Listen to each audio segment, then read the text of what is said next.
বাংলাদেশের সবচেয়ে সেরা ওষুধ নাপা নাপা নাপা। আমার আম্মু সবসময়ের জন্য বলে, আমার আম্মুকে যদি বলে আম্মু মাথা ব্যথা করতেছে, নাপা খা। আম্মু হাত ব্যথা করতেছে, নাপা খা। আম্মু গলা ব্যথা করতেছে, নাপা খা। আম্মু চোখ ব্যথা করতেছে, নাপা খা। আম্মু দাঁত ব্যথা করতেছে, নাপা খা। আম্মু হাত ভেঙে গেছে, নাপা খা। আম্মু পা ভেঙে গেছে, নাপা খা।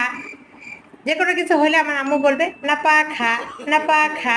পরে আবার আম্মুকে বললাম আম্মু একটা কাজ করো, তাহলে মরে যাই, মরে যাওয়ার পর তুমি আমাকে নাপা খায় আবার সুস্থ করো, ঠিক আছে?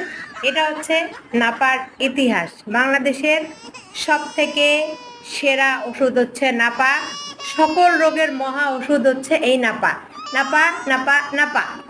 আপনারা সকলে নাপা খাবেন, নাপা খেয়ে সুস্থ হয়ে থাকবেন। নাপা আপনাদের হায়াত বাড়াবে, সবকিছু করবে এই নাপা। বেশি বেশি করে নাপা খাবেন এবং বেশি বেশি করে আপনাদের হায়াত বাড়াবেন, ঠিক আছে? আসসালামু আলাইকুম, সকলে ভালো থাকবেন এবং আমার ভিডিওটি বেশি বেশি করে শেয়ার করবেন যেন সকলে